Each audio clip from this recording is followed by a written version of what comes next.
"You sure you don't want dessert?" the waitress asked, all sweet southern drawl and oblivious cheer, as I stared past her at the empty chair across from me. Candlelight flickered, dancing across the untouched wine glass that sat there, hers. The other half of this reservation. "No, thanks," I muttered, folding the receipt in half once, then again, until the paper creaked like bone. I didn't need dessert. I already had a bitter taste in my mouth. It wasn't supposed to go this way. See, I'm not a romantic. Not in the way Hallmark sells it.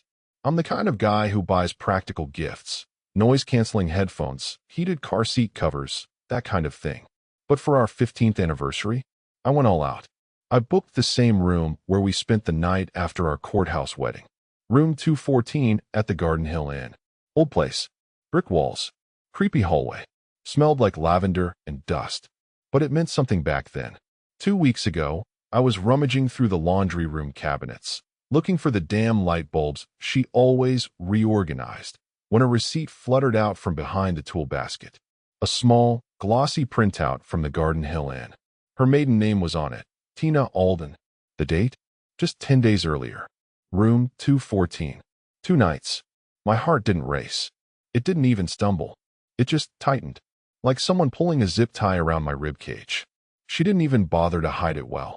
No burner card, no fake ID. Just a printed receipt shoved between loose batteries and expired coupons. Like it didn't matter.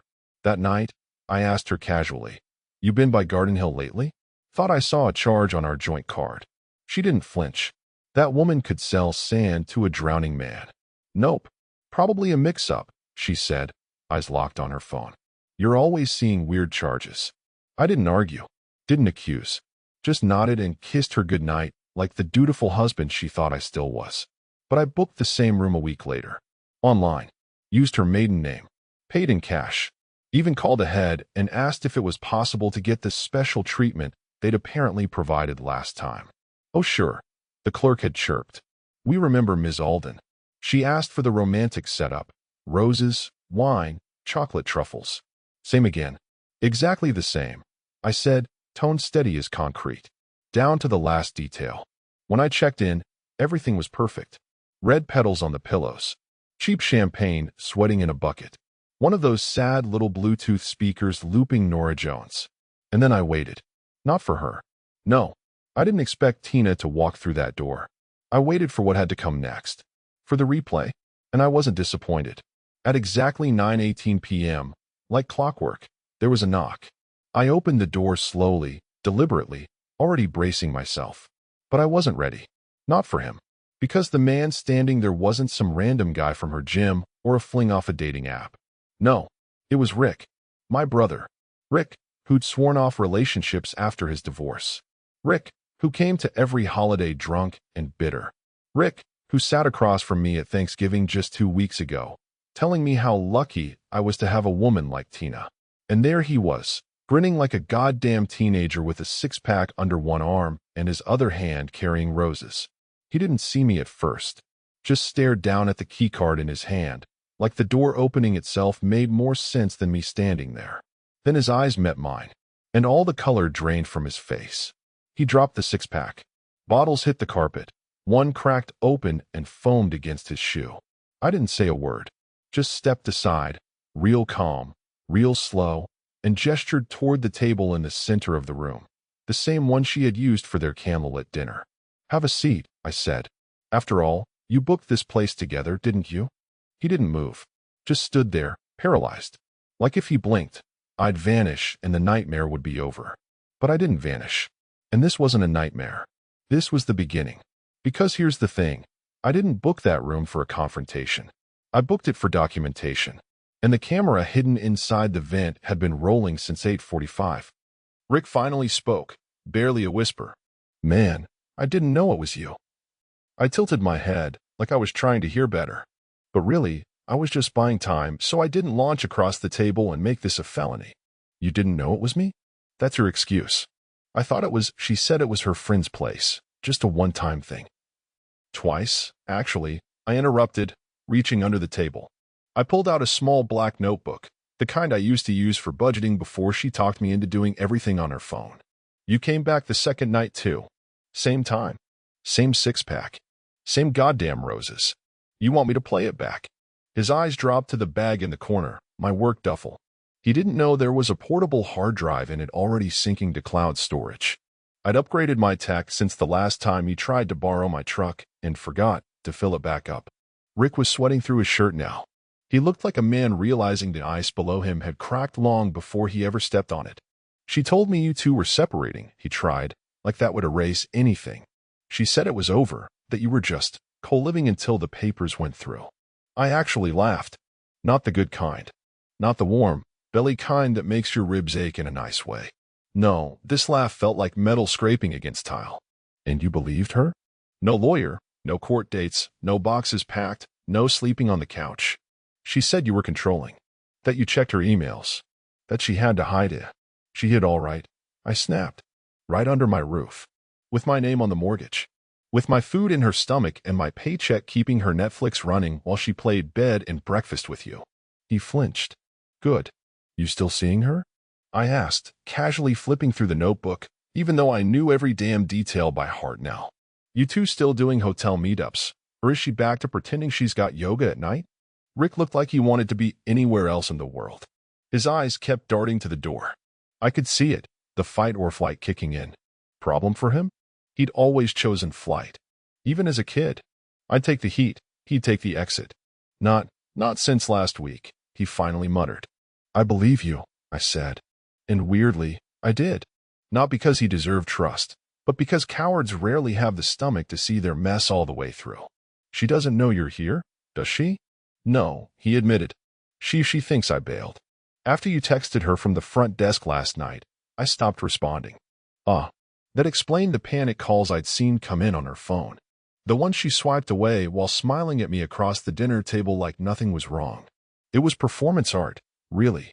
Her best role. You told her I'd be here? I leaned forward. Nope. I didn't tell her anything. But I did leave the door unlocked. Rick paled. She's coming. I checked my watch. She was due 10 minutes ago. I figured I'd get your cowardice on camera first. He stood. I'm not. You are, I cut him off. But don't worry. You're not the only star in this little show. I want her to see you here. I want her to walk in and think this is another sweet, secret night, and instead find you, standing here like a deer in a spotlight. I want to watch what her face does before she starts lying. Rick made a sound. Not quite a sob. Not quite a growl. Somewhere between guilt and regret. But I didn't feel sorry for him. I stood and walked toward the vent, double-checking the red light that blinked just once, subtle, but live. Footsteps echoed down the hall outside. Soft at first. Then the familiar clack of her heels. She always walked like the floor owed her something. I turned to Rick. Stay. I can't. You will. You walk out that door and I send this to every contact in your phone. I'm not bluffing. He stayed. The knock came. One sharp rap.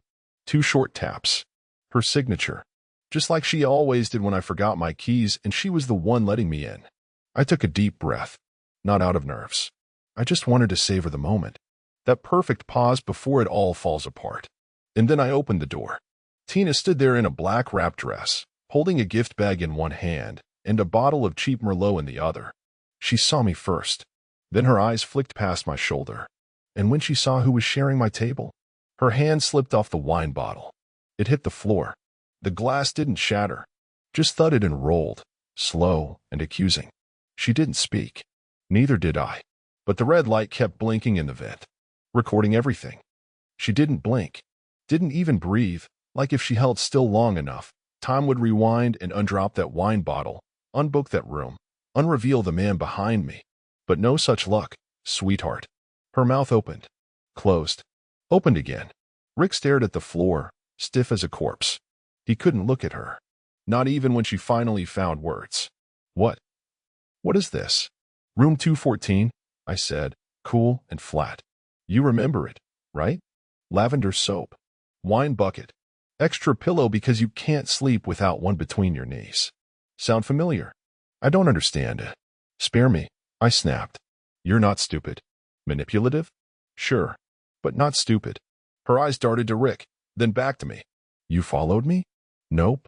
You left the receipt in our laundry room, behind the Costco light bulbs. Not even shredded. You were either careless or cocky. She didn't answer. She was doing the math. Risk assessment mode. That cold, calculating churn behind her eyes that always kicked in when the mask cracked. I'd seen it before on her face, and, oddly enough, on mine in the mirror the night I decided not to let this slide. You said you were at your mom's, I continued. You sent me a photo of her backyard patio. Real cozy. Only problem? That chair in the corner? I threw it out 3 months ago when we helped her clean the garage. Her hand twitched, like she was going to reach for her phone, but caught herself. I smiled. Go ahead, check. Or maybe you want to see the footage. You two looked real comfortable last time. You even tried on the robe. Still monogrammed with the old Garden Hill logo. Tina glanced at the vent too quickly. And that's when I knew she knew. She knew about the camera. But she didn't know I knew that she knew. Interesting. You set this up, she said finally. You lured me here. No. You came here, I said, stepping closer. Just like last week. Just like before that, apparently. I just duplicated the conditions. Same room. Same night. Same table. Same guy. Rick winced at that, but I kept going. You ever notice the weird hum when the vent kicks on? I asked, watching her pupils flick toward it again. That's not faulty HVAC. That's high-def audio sync. Crystal clear. Got every word from last time. And this one. You're insane, she whispered. This is entrapment. This is twisted. I'm not the one banging my husband's brother at a hotel under my maiden name, I said. But thanks for clarifying what counts as twisted in your world. Silence. Then her eyes changed. I saw it. That shift. The moment her panic gave way to something more dangerous. Strategy. You think this will hold up in court? She asked, suddenly calm. A video in a hotel? Do you even know what the legality is of installing surveillance in a room registered under my name? I almost laughed. There it was.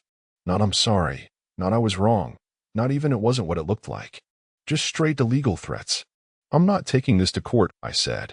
Not yet. Then what do you want? Funny, I said, walking past her and gently closing the door behind her. I was just about to ask you the same thing. She didn't respond, but her face did. I'd seen that look before, once, when she got called out in front of her boss for fudging some vendor numbers. She didn't deny it. She didn't apologize. She reframed it, made herself the misunderstood victim, turned the boss into a misogynist, won HR over by the end of the week. She was preparing the same play now. You're going to ruin us over one mistake, she said, voice trembling, but calculated. Over one moment of weakness? One moment. I raised an eyebrow. Tina, you had a punch card at this place. Her lip trembled. Then, tears. Right on cue. Not loud sobbing. No, she wasn't sloppy. These were clean, silent tears. The kind designed for effect. Measured. Strategic. I didn't mean to hurt you, she whispered. Rick finally looked up, and for a second, just 1 second, I thought he might speak. He didn't. Coward. I loved you, she said. I still do. Do you? I stepped closer, lowering my voice. Then why'd you pick him? Her mouth moved, but no sound came out. I shook my head. You thought you could juggle both. Thought I'd never notice. Thought I was too predictable. Too boring. That's what Rick said, wasn't it? He'll never see it coming. That's what you two said in the bathroom, right before. Stop, she hissed, cheeks flushing. This is sick. No, Tina, I said, cold and quiet. This is justice. Then I reached into the duffel bag and pulled out a manila envelope. Thick. Weighted. What's that? She asked. Not divorce papers, I said. Not yet. She stepped back slightly, unsure now. Rick looked like he wanted to dig a hole in the floral carpet and disappear. This is just part one, I said, holding the envelope up, then setting it gently on the table. You'll get the rest soon. What do you mean, the rest? I smiled. Let's just say. I've been busy.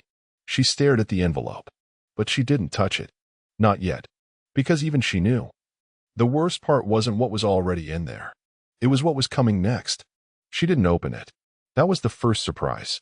Tina, queen of curiosity, the woman who couldn't wait until Christmas to open gifts, who once unwrapped her birthday present in the trunk and then rewrapped it poorly like I wouldn't notice, just stood there, staring at the envelope like it was radioactive. You're not going to look inside? I asked. She blinked slowly. You want me to. That's why you brought it. She wasn't wrong. But she wasn't right, either. I hadn't expected her to hesitate. Rick was still by the window, barely breathing, arms stiff at his sides like he was waiting to be shot. If I had moved 2 inches toward him, he would have flinched so hard he'd probably crashed through the drywall. I picked the envelope back up, slid it slowly across the table, closer to her. "Open it now," I said. "Or don't. It's your choice." "What's in there?" Her voice was shaky now, not performative, not weaponized. "Real. Progress. Evidence," I said. "Enough to nuke this whole fantasy you've built. Enough to ruin you professionally, if I wanted to. Enough to ruin him, too." Rick looked up at that, but didn't speak. Still couldn't. "And why haven't you?" she asked. "Why haven't you burned us already, if you're so righteous?" I leaned in close. "Because fire's too fast. I want decay. I want erosion. I want you to watch the life you thought you had slowly rot away and not know which day it'll collapse." And then her expression shifted again. Not panic this time. No. Now she was trying something. "Then let's talk," she said gently. "Just you and me." "Rick can stay," I replied. "He's part of this, and I think he should hear it all." "I wasn't asking," she said. Her voice was firmer now. She turned toward Rick like she owned the air in the room. "Go wait in the hall." Rick hesitated, looked at me, and for the first time, I saw it, that flicker of something. Shame, maybe, or fear, or just the dim realization that he was no longer in control of how his own downfall would play out. I said go, she snapped, and he left. No spine, no words, just slid out the door like vapor. I locked it behind him. Tina folded her arms. "You know this doesn't end the way you think it does." "Maybe not," I said, "but it won't end how you thought it would either. You think you can scare me? Humiliate me into crawling back? I'm not some damsel in distress you get to rescue from her own choices." "Oh, I'm not here to rescue you," I said. "I'm here to ruin you. But slowly, kindly, legally." "You always were dramatic," she muttered, eyes rolling. "You always were predictable," I shot back. "The bag in your hand? It's not for me. That's the same one you used for your book club gift exchange. The same brand, same glittery handles. I found the receipt. You bought two. One last week, one yesterday." She froze. "You were planning to give him the same wine you used to buy for us. Recycled romance. You're not just a liar, Tina. You're lazy." She laughed then. A short, dry burst. "This is pathetic. You went through receipts? You playing private investigator now?" "No. I'm just done pretending your gaslighting was normal.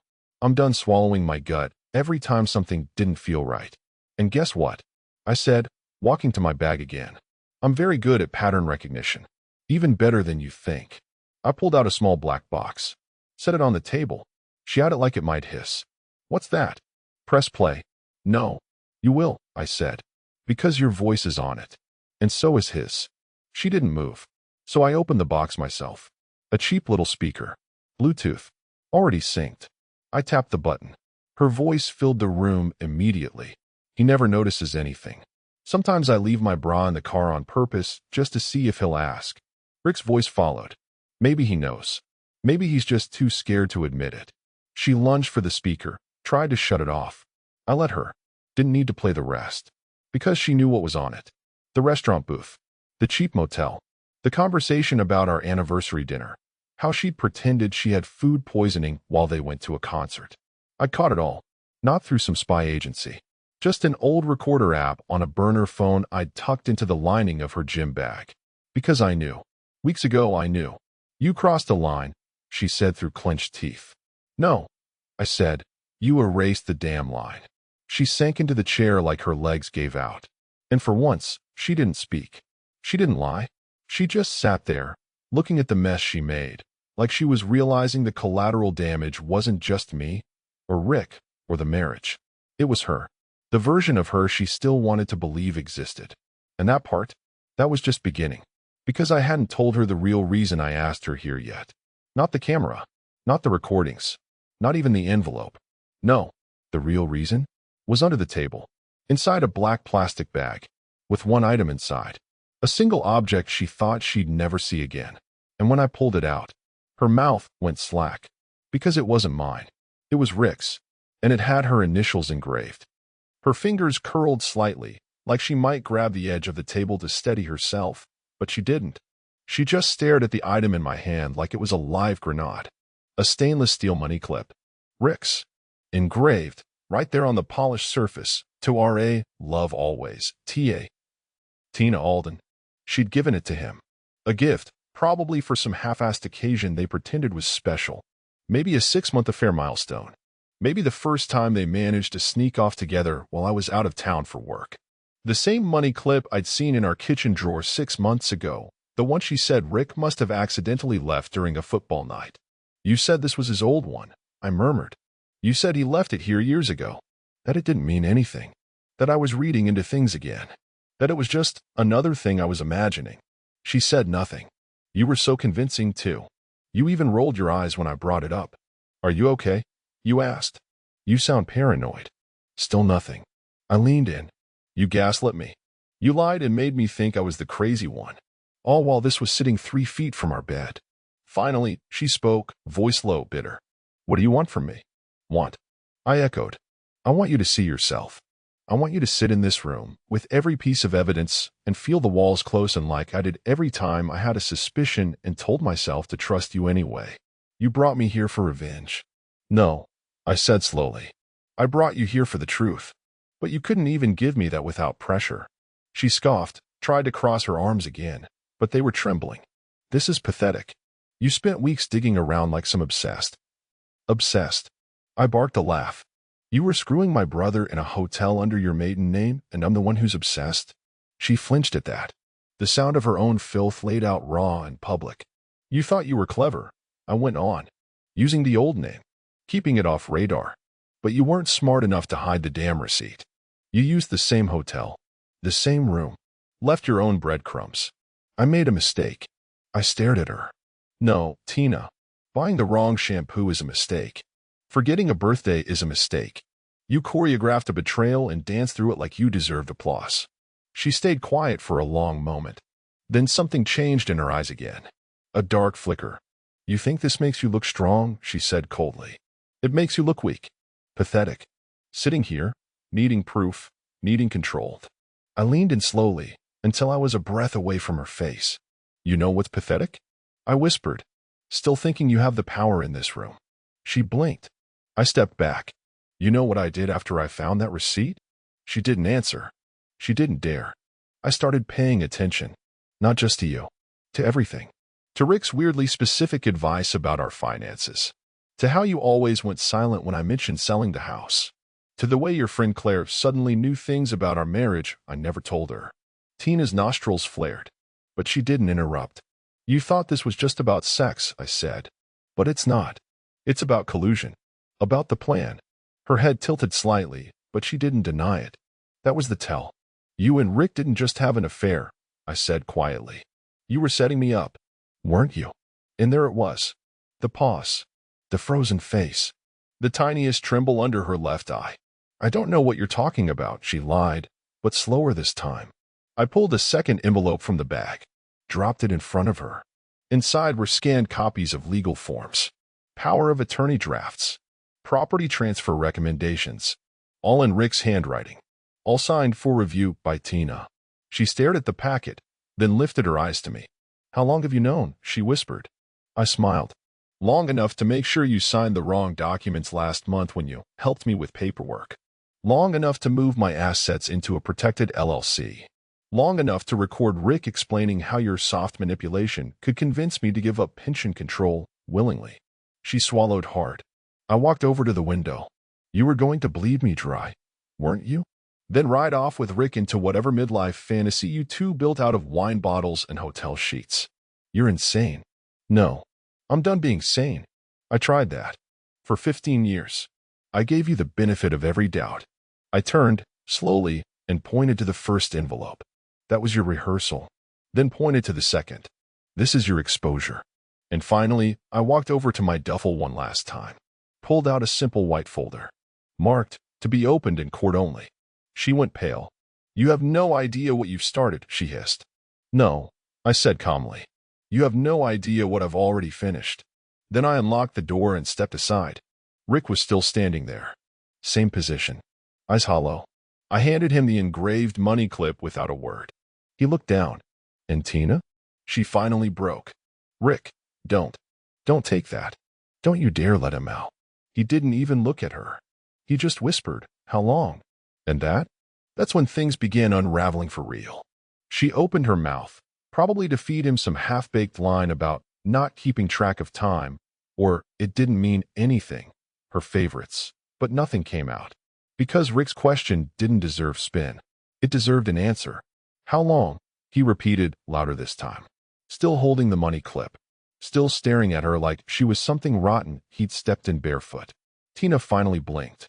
Don't do this. Not here. Here's perfect, I said, folding my arms. The cameras are rolling. The wine bottle's still bleeding into the carpet. Let's finish what you two started. Rick looked at me. His voice dropped. You knew? For weeks. And you didn't say anything? I laughed. No, Rick.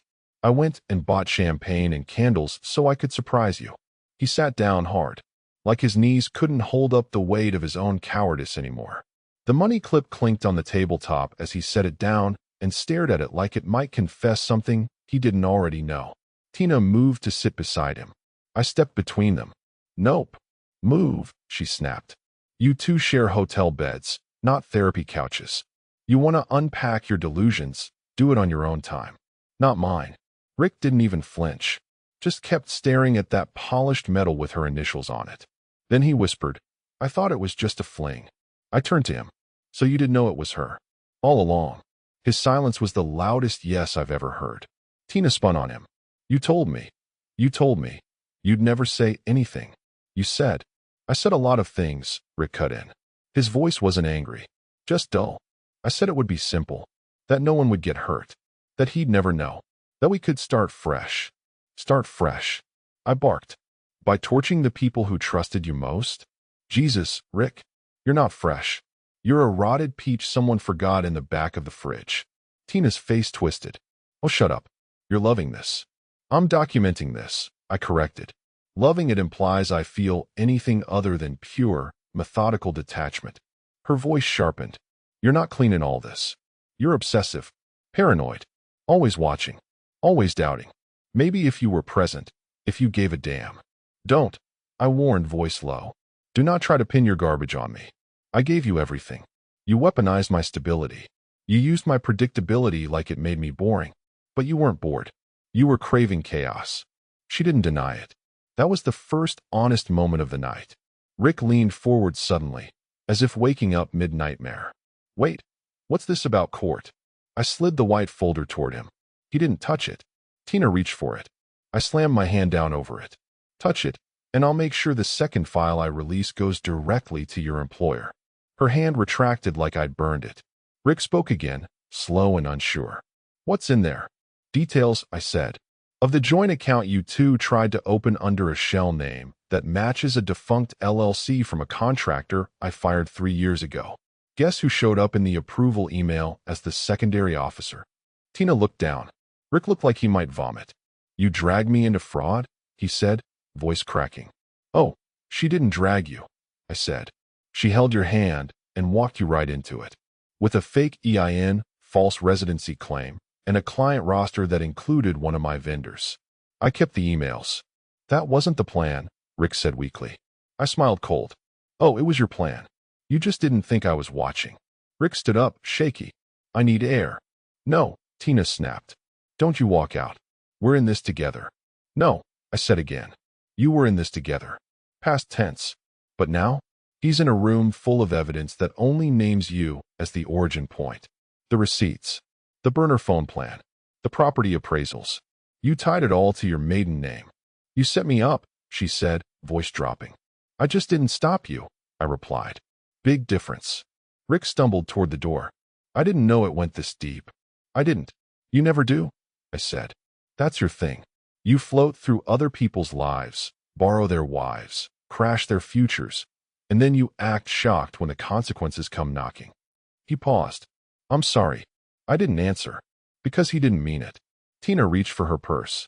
Leave it, I said. It's mine. No, it's joint.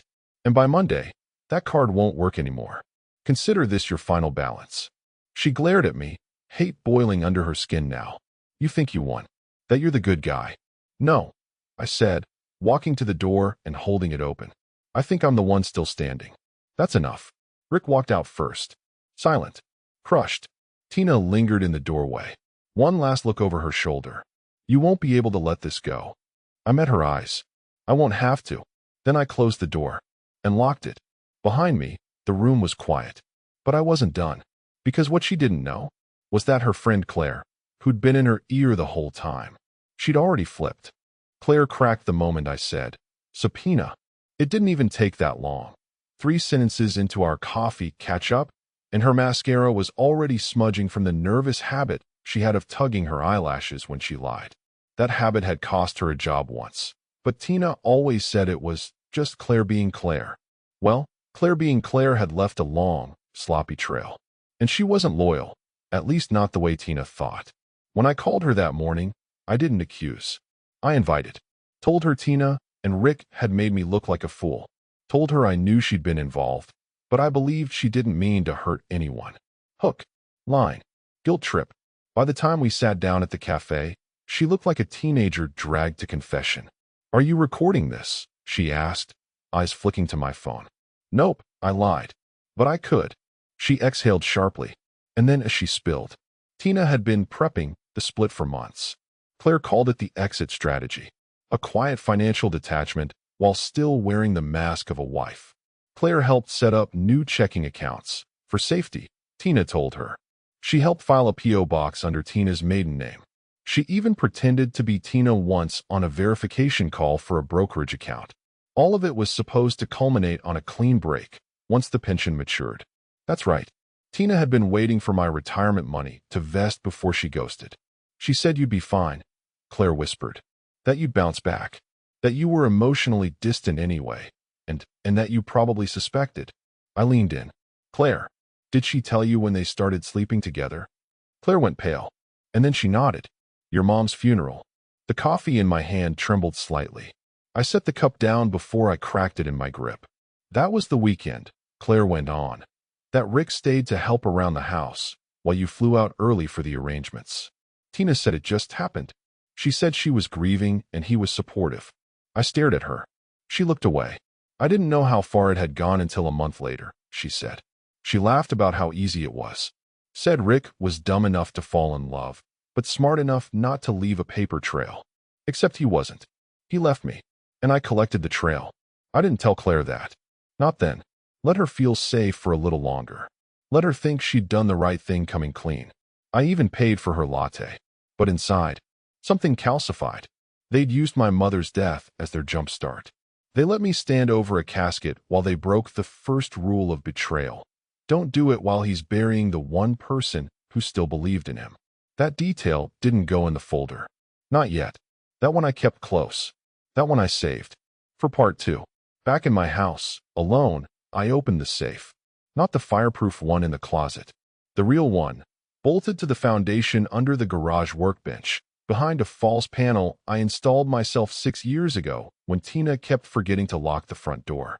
Inside were 3 things. The burner phone with the recordings, now copied and backed up in 3 separate encrypted locations. The notarized trust documents, updated last fall, stripping Tina of all survivor benefits and assigning my godson, Max, as beneficiary. And a flash drive, labeled GH214. I hadn't watched the whole file yet, just skimmed it to confirm it recorded. But now, in the silence of the garage, I sat on the work stool, plugged it into the old laptop I used for freelance gigs years ago, and hit play. The footage was grainy, black and white, but the audio? Crystal. There she was, Tina, sitting on the edge of the bed, talking to Rick. He still thinks I'm at yoga. Rick, I'm surprised he buys that. Tina, he doesn't buy it. He just doesn't want to not buy it. He needs me to be the lie he tells himself. Rick, you think he'd ever leave you? Tina, no. He's too loyal. Too programmed. That's what makes this easy. She laughed then. That laugh I'd heard 1,000 times. At parties. On date nights. In bed. I closed the laptop. Didn't need to see the rest. Not yet. I picked up my phone. Dialed a number I hadn't called in 2 years. When the voice answered, I said just 4 words. Still got that favor? The voice laughed. Thought you'd never ask. You see, I'd always been the quiet one. The calm one. The one people underestimated. But there's one thing Tina never knew.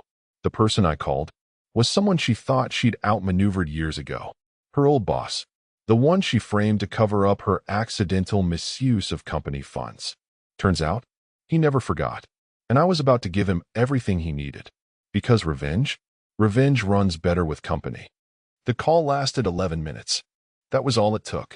11 minutes to resurrect a grudge I didn't even have to sell. Because for guys like Martin Fields, former VP of operations at Weston and Clark, revenge wasn't an impulse. It was a plan waiting on a trigger. And Tina? She'd pulled that trigger years ago and walked away like nothing happened. Back then, she blamed a $12,000 vendor discrepancy on him. Said he approved the payment under a fraudulent invoice. Said she was just processing what she was told. HR bought it. He got fired. She got promoted. What she didn't know was that he'd saved everything. Screenshots. Printouts. A backup drive full of flagged documents with her initials on them. Not his. But he'd never gone public. Said the optics would have looked like retaliation. Said he didn't have proof that stuck. Until now. Send me what you have, Martin said, voice steady, almost bored. Emails, texts, anything. I'll match it to what I saved. If we can show a pattern of duplicity across personal and corporate lines, I can take her down without ever mentioning you. I told him I'd send it tonight. By the way, he added before hanging up, you may want to tell your wife her LinkedIn still has Weston listed under Proud Legacy. That's gonna age like spoiled milk. Click. The line went dead, but the momentum? Very much alive. I opened my laptop and began packaging everything. Cross-referencing Claire's confession. Audio. Receipts. Even a screenshot of a Yelp review Rick left for Garden Hill and under a pseudonym, Randy T. Saying, nothing better than room 214 on a quiet Friday night.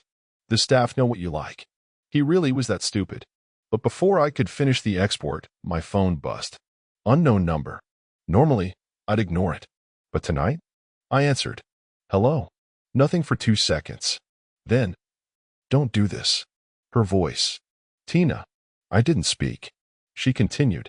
Whatever you think you're building, it's going to come back on you. You think people will side with you? You think they'll forget your temper? The way you disappear into your office for hours, checking receipts like a freak. Ah, there it was. Weaponized narrative. When guilt fails, rewrite the story. Funny, I said quietly. You're not even trying to apologize anymore. Oh, please. You want me to grovel? Is that it? You want some Oscar-worthy meltdown so you can parade it around like a trophy? No, I said. I want you quiet. She laughed. You never could handle a woman with power. I leaned back, smiling. You're not powerful, Tina. You're just unpunished. Silence. Then she dropped the real line. I'll tell them you hit me. And there it was. The nuclear lie. The one I always suspected she had loaded somewhere deep in her arsenal. She never used it, not even during our worst fights, but it hovered like a phantom between us. An unsaid threat. Will you? I said, calmly. I have bruises. From the gym. From last week. They don't have timestamps. You think a judge will dig through every security cam between here and LA Fitness? You're bluffing, I said. Am I? She whispered. I stood up. My hands were cold. Not with fear, but with focus. You go public with that, I said slowly, and I released the full 214 footage. The uncut version. The one where you mock survivors and say, and I quote, I could cry abuse and make him sleep in his car for a month if I wanted to. Dead silence. Yeah, I said. You forgot the vent was on that night too. Her voice was smaller now. You recorded that? I smiled. I recorded everything. She hung up. No goodbye. Just static. And yet again, I didn't feel relief. Because that wasn't her final play. Not by a long shot. Tina was cornered now. Desperate. Which made her reckless. And I knew her next move wouldn't be legal, it'd be personal. She'd go after the last thing she still had leverage over. Not money. Not sympathy. Family. Which is why, 30 minutes later, when my sister called crying, I wasn't surprised. She came to the school, Alan. To Emma's school. Said she was listed on the pickup sheet. Bet you were, eh? I was already grabbing my keys before she finished. Emma is my daughter. Tina is not her mother. Never was. But she'd helped raise her since she was 4. Which gave her just enough perceived standing to attempt something insane. Like trying to collect her from school while I was in crisis. I drove faster than I should have, faster than I'd driven since the night of my mom's heart attack. And as I flew through intersections and cursed red lights, I realized something. This wasn't about exposure anymore. It wasn't about revenge. It was about protection. Because Tina wasn't just dangerous with her hands. She was dangerous with her stories. And my daughter was about to become her next chapter, unless I ended the book first. By the time I pulled up to the school, I could already see the two silhouettes standing by the office window, my sister, red-faced and furious, pacing back and forth, and Tina, perfectly still, arms folded, like she'd done nothing but exist in that space. As if her presence wasn't a threat but a right. She saw me through the glass. Her mouth curled up, just slightly. A smug, condescending little arc like this was all just a misunderstanding, like I was the one overreacting. I didn't storm in. I walked. Slow, deliberate, every step carrying the full weight of everything she had done. The betrayal, the gaslighting, the deception, the goddamn audacity. The front desk secretary looked up as I entered. "Mr. Delaney? I'm here for Emma," I said, calmly but cold. "Is there a problem?" Tina opened her mouth, but I cut her off with a raised hand. "You. Sit. Down." The secretary blinked, unsure of what to do. Tina smiled at her and gave that sweet little shake of her head like, "I'm sorry, he's just emotional," and said, "I'm authorized. I'm listed under emergency contacts." "And that listing," I said, turning to the secretary, "has already been revoked. You'll find an updated form in your inbox timestamped an hour ago. PDF. Signed. Certified. Her name's gone." The secretary looked uncomfortable, glancing between us. "Check it," I said, softer now, but with a blade just under the surface. She did. 2 minutes later, she stood up from her computer, nodded awkwardly, and said, "Yes. It's updated. Only Mr. Delaney and Ms. Jean are listed now." Tina's jaw flexed. "Nice try," I said, looking her dead in the eye. "Really? Bold of you to weaponize my daughter when the rest of your schemes started falling apart." "I wasn't," she started. I leaned closer. "You came to a school unannounced. Claimed to be picking up a child that isn't yours. And you used an emergency contact you knew was outdated. That's a stunt, Tina. And a dangerous one." She dropped the act, eyes narrowing. "You think I care what you think is dangerous?" she whispered. "You're not some saint. You're just better at hiding your darkness." "Maybe," I said, "but mine doesn't endanger children." Her expression changed, something between a snarl and panic. "You're unraveling," she spat. "You think this makes you look like the stable one? You're losing it. One more push, and you'll be the one in court trying to prove you're not a threat." "You're half a step from criminal trespass," I said. "Keep pushing." She turned her gaze to my sister, who'd been silent until now. "You're okay with this?" Tina said, almost accusingly. "After all I did for Emma? All the rides, the school plays, the birthdays." "Don't," Jean said, voice like ice. "Don't you dare use her." Tina backed off half a step. "You forget," Jean continued. "I was the one who picked up the pieces the last time you tried to rewrite a story. Remember Kendra's wedding? You told everyone Alan had cheated on you, that you walked in on him, that you left him. That never happened." "Except I was there," Jean snapped. "And I saw the texts. From you. Begging him not to leave. Begging him to come back. You were never the victim. You just practiced the role." Tina looked down, lips pressed thin. I turned to the secretary. "Is Emma in the library?" "Yes, I believe so." "Good. I'll get her." I walked past them both, heart pounding, and found Emma tucked between beanbags, headphones in, reading some book with a dragon on the cover. She looked up, smiled. "Hey, Dad. Hey, kiddo. Time to go." She packed up without a question, without a word. Just trusted me, like she always had. And that, more than any recording, more than any revenge, was the part Tina could never touch. Back at the car, Jean walked Emma to the passenger side while I buckled her in. Tina stood 20 yards away, still under the office awning, arms wrapped tight like the chill was finally catching up to her. She watched us. And I watched her. For the first time, she looked small. Not beaten. Not even sorry. Just cornered. And she hated it. Because Tina had never lived a day in her life without options. But now, they were drying up. We drove in silence for a bit, Emma humming to herself in the back. Then Jean said, "You ready to finish this?" I nodded. "Because tonight, Claire would be meeting with Martin Fields. And tomorrow morning, A package would arrive at Tina's office. Brown envelope. Unmarked. Inside? Two things. A printed copy of the notarized letter revoking every single one of her financial privileges tied to me. A flash drive. Labeled simply, Your Greatest Hits, Volume 1. Because sometimes, justice isn't loud. Sometimes, it's a whisper behind a locked door that you don't have the key to anymore. Tina didn't scream. She didn't call. Didn't text. Didn't show up banging on the door with mascara running and some trembling apology prepared in a voice she hoped would sound fragile enough to trigger my guilt reflex. No. She went quiet. And that's how I knew I'd won. Because people like Tina don't go quiet unless they're cornered, calculating, or crushed. And in her case, it was all three. The flash drive landed on her desk by 9:02 a.m. delivered via private courier. No return address. No signature. Just a note. Play me before HR does. Inside were audio clips, video snippets, carefully edited segments of her own voice, her own face, saying everything she thought she could bury. He's just a paycheck with a face. I could ruin him if I ever needed to. One bruise and a call to HR. He'd never work again. Rick's dumb enough to fall in love. I just need him until the pension clears. Not vengeance. Evidence. Enough to trigger an internal review. Enough for Martin Fields to file a retroactive misconduct complaint through his back channels. Ethics division contacts, the ones Tina thought she'd burned years ago when she stepped over his career. And what she really didn't see coming. Claire testifying. On record. Sworn deposition. Because Claire didn't want money. Or leverage. Or an apology. She just wanted to be done living in Tina's shadow. So she told everything. The falsified accounts. The burner cards. The P.O. box. The nudge-nudge nights out where Tina slipped Rick company info to make side deals through dummy vendors.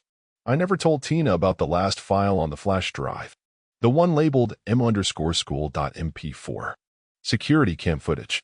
Grainy, but clear. Of her pacing the front entrance, whispering frantically on her phone, tugging at her coat like a cracked addict trying to hold it together.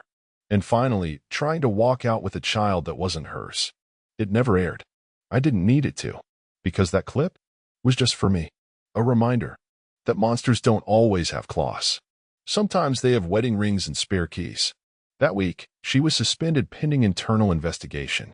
The same week Rick left town. Quietly. No word. No note. Just gone. Coward to the end. I heard from a mutual once that he moved in with a cousin in Montana. Tina tried to spin it. Told her coworkers she was being smeared by a bitter ex. That she'd been targeted by toxic masculinity. But the flash drive got out. Not from me. From someone in HR who didn't appreciate being lied to their face in a damage control meeting. After that, it spread. And when it spread, so did the whispers. Suddenly, the woman who controlled every room with a smirk and a swing of her hips was now the one with the flash drive. By week's end, she was let go. Restructuring, they said. Downsizing. But we all knew. She applied for 3 jobs in her field. Got none. She tried to pivot to real estate. No license. Tried a blog about personal growth. 6 posts. All gone. A month later, I got a call from my bank. She tried to access the marital account, the one I'd frozen. I told them, calmly, to forward all attempts to my attorney. No one's tried since. No? I sleep just fine. Emma's in therapy, not because of Tina, but because I wanted to break the cycle. Let her process things before they turn into scars. Sometimes she asks about Tina, and I say the same thing every time. She made bad choices, but we're safe now. Because we are. We kept the house. I turned the spare room into an office. The same office where, one quiet Sunday, I shredded every printed receipt, every burner contract, every duplicate file. Except one. I framed the original Garden Hill receipt. Room 214. It hangs in my closet. Not as a trophy, not as a warning, but as a simple, brutal reminder. Trust is expensive, and if you're not careful, someone else will start spinning your life behind your back.